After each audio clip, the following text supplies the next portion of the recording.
Hi everyone, Hannah here.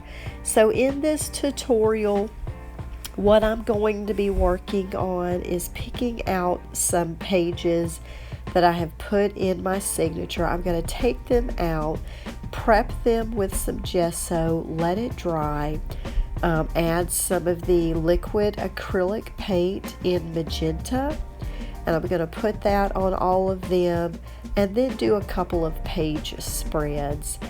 Since I'm kind of under the weather and stopped up, I don't want you to have to hear my sick voice, so most of it's pretty self-explanatory, but if you do have any questions at all, feel free to let me know.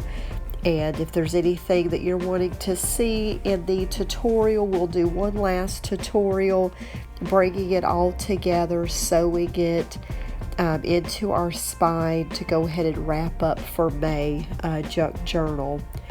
And but I'll go ahead and just let you enjoy the video and just reach out to me if you have any questions.